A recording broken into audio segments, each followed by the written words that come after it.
പിന്നെ ഈ 40 ലക്ഷത്തിൻ്റെ 35 ലക്ഷത്തിൻ്റെ പറഞ്ഞില്ലേ, ഈ കെട്ടിട നിർമ്മാണ കമ്മിറ്റി കണക്കും ധനരാജ് കെട്ടിട നിർമ്മാണ കമ്മിറ്റി കണക്ക് 2 തവണ അവതരിപ്പിച്ചു. ആദ്യം അവതരിപ്പിച്ചപ്പോൾ സഹകരണ ജീവനക്കാരുടെ ഫണ്ട് വരവില്ല, അത് മാറ്റി രണ്ടാമത്. ഈ 2 കണക്കിലും കെട്ടിട നിർമ്മാണ കമ്മിറ്റിക്ക് കൊടുത്ത് 35 ലക്ഷമെന്നേ കമ്മിറ്റിക്കാർ പറയുന്നുള്ളൂ.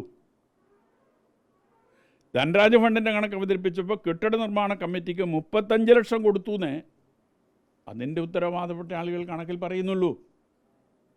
ജില്ലാ കമ്മിറ്റി പിന്നീട് കീഴെ റിപ്പോർട്ട് ചെയ്യുന്ന കണക്കിലാണ്. അത് ഞാൻ കമ്മിറ്റിയിലുള്ളപ്പോഴല്ല, ഞാൻ മാറി നിന്നപ്പോഴാണ് ആ കണക്ക് അവർ അവതരിപ്പിച്ചത്. അതിലൊന്നുമില്ല മൊത്തം വരവിത്ര, മൊത്തം ചെലവിത്ര, ബാക്കി ഇത്ര എന്നത് മാത്രമേ അവർ അവതരിപ്പിച്ച കണക്കിലുള്ളൂ. ഇന്ന് ഈ ബാലൻസ് കാണിക്കാൻ കഴിയാത്തത് കൊണ്ടാണ് ഈ കണക്ക് അവതരിപ്പിക്കാതിരിക്കുന്നത്. അല്ല, ബാലൻസ് അവർക്ക് എങ്ങനെ ഒപ്പിക്കാൻ കഴിയില്ല, ഒരു തർക്കവുമില്ല. ഇത് നേരത്തെ ഒരു കണക്ക് കീഴെ പറഞ്ഞിട്ടുണ്ട്, അതിൽ വരവും ചെലവും ബാലൻസും ഉണ്ട്. അതിന് തിരുത്തി പറയാൻ അവർക്ക് കഴിയുമോ? അവതരിപ്പിച്ച പാർട്ടിയിലാകെ റിപ്പോർട്ട് ചെയ്ത ഒരു കണക്ക് തിരുത്തി പറയാൻ അവർക്ക് സാധിക്കുമോ? ആ കണക്കും ഈ കണക്കുമായിട്ട് ഒരു തരത്തിലും അവർക്ക് ഒപ്പിച്ചിട്ട് വിശദീകരിക്കാൻ കഴിയില്ല. താങ്കളുടെ വാദങ്ങളെ പൂർണ്ണമായും തള്ളുകയല്ല ചെയ്തത്, പകയുടെ കണക്ക് പുസ്തകമായിട്ടാണ് അവർ ഇതിനെ അവതരിപ്പിക്കുന്നത്. അതന്നെ ഞാൻ നേരത്തെ പറഞ്ഞു. അതിൽ ഇതിങ്ങനെ പറഞ്ഞാൽ എന്താ ചെയ്യുക? പകയുടെ കാരണം അയാൾ പറഞ്ഞത് സംബന്ധിച്ച് ഞാൻ പറഞ്ഞു.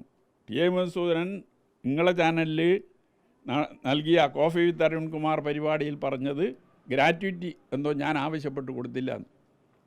എനിക്ക് അയാളോട് വ്യക്തിപരമായി ആവശ്യപ്പെടേണ്ട ഒരു കാര്യമില്ല. കാരണം എനിക്ക് പാർട്ടി അനുമതി തരണമെങ്കിൽ ഞാൻ ഏരിയ കമ്മിറ്റിയിലാണ് ഉന്നയിക്കേണ്ടത്, സെക്രട്ടറി അല്ല അനുവാദം തരേണ്ടത്. ഞാൻ ഏരിയ കമ്മിറ്റി മെമ്പറാണ്, എനിക്ക് ഏരിയ കമ്മിറ്റിയിൽ പറയാനുള്ള അവകാശമുണ്ട്. മറ്റേതെങ്കിലും സാധാരണ ഒരു പാർട്ടി മെമ്പറോ അനുഭാവിയോ ഒരു പ്രശ്നം പാർട്ടിയുടെ ശ്രദ്ധയിൽപ്പെടുത്തണമെങ്കിൽ ഏരിയ സെക്രട്ടറിയോടാണ് പറയുക. കാരണം അവർക്ക് ഏരിയ കമ്മിറ്റിയിൽ എന്ന് പറയാൻ പറ്റില്ല. അതുകൊണ്ട് ഏരിയ സെക്രട്ടറിയോട് പറയും. അതിൽ പരിഗണിക്കേണ്ട വിഷയമാണെങ്കിൽ കമ്മിറ്റിയിൽ ഏരിയ സെക്രട്ടറി അവതരിപ്പിക്കും. ഞാൻ ഏരിയ കമ്മിറ്റി മെമ്പറായിരിക്കെ ഞാനതിനാ സെക്രട്ടറിയോട് പറയുന്നത്? ഞാൻ എൻ്റെ വിഷയം ഏരിയ കമ്മിറ്റിയിൽ നേരിട്ട് ഉന്നയിക്കുകയല്ലേ ചെയ്യേണ്ടത്.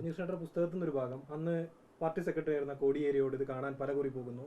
അത് ആ ഘടകങ്ങളിൽ പലകുറിയില്ല, 2 തവണ, എന്നിട്ട് ഒരു തവണ അവസരം തരുന്നു. പിന്നീട് ഇത് പാർട്ടി സമ്മേളനത്തിൽ മുഖ്യമന്ത്രി പിണറായി വിജയൻ പറയുന്നു, മുതിർന്ന നേതാക്കൾ അവധാനതയോടെ പെരുമാറണം. അതായത് മുഖ്യമന്ത്രി പോലും അറിഞ്ഞിട്ടും ഇതിൽ ഒരു നടപടിയും ആ തരത്തിലോ ജില്ലാ തലത്തിലോ ഒന്നും ഉണ്ടായിട്ടില്ല എന്ന് തന്നെയാണല്ലോ അല്ലേ? അല്ല, അത് ജില്ലാ സമ്മേളനത്തിൽ വന്ന ചർച്ചയെ അടിസ്ഥാനപ്പെടുത്തിക്കൊണ്ടുള്ള മറുപടിയിൽ പറഞ്ഞൊരു കാര്യം അതെൻ്റെ പുസ്തകത്തിൽ ഞാൻ സൂചിപ്പിച്ചിട്ടുണ്ട്. അപ്പം അത് പിന്നെ ആ നിലയിലാണ്. വേറെന്താണ്? ഈ പാർട്ടി രേഖകൾ കൈവശപ്പെടുത്തി പാർട്ടിയുടെ വഞ്ചനാപരമായ നിലപാട് താങ്കൾ സ്വീകരിച്ചു എന്നുള്ളതാണ് മറ്റൊരു ആരോപണം. പാർട്ടിയുടെ ഏതൊക്കെ രേഖയാണ് ഞാൻ കൈവശപ്പെടുത്തിയെന്ന് പറയട്ടെ. ഒരു കാര്യം നിങ്ങളോട് അങ്ങോട്ട് പറയാം, എനിക്കെതിരെ വ്യക്തിപരമായ ആക്ഷേപങ്ങൾ ഉന്നയിക്കുന്നുണ്ട് ഇപ്പോൾ. അത് പാർട്ടി രേഖയെ അടിസ്ഥാനമാക്കിക്കൊണ്ടാണ്. പാർട്ടിയുടെ ഉത്തരവാദപ്പെട്ട സഖാക്കളല്ല അത് ഉന്നയിക്കുന്നത്. എല്ലാവരും മെമ്പർഷിപ്പ് പുതുക്കുമ്പോൾ ആസ്തി സംബന്ധിച്ചുള്ളൊരു റിപ്പോർട്ട് കൊടുക്കണം പാർട്ടിക്ക്. ഞാൻ കൃത്യമായി കൊടുത്തിട്ടുണ്ട്. അതിൽ എൻ്റെ ആസ്തി ഏതാണ്ട് 7 കോടിക്കടുത്ത് എന്ന് പറഞ്ഞിട്ടുണ്ട്. അത് ഇപ്പോൾ വ്യാപകമായി പ്രചരിച്ചുകൊണ്ടിരിക്കുകയാണ്. ഈ 7 കോടി ആസ്തി എന്ന് പറയുന്നത് ഞാൻ ഉണ്ടാക്കിയതാണോ, ഇതെങ്ങനെ വന്നു എന്ന് അന്വേഷിക്കേണ്ട ആൾ. ഈ പാർട്ടിക്ക് കൊടുത്ത സ്റ്റേറ്റ്മെൻറ്റിലെ കണക്ക് എങ്ങനെ പുറത്തായി?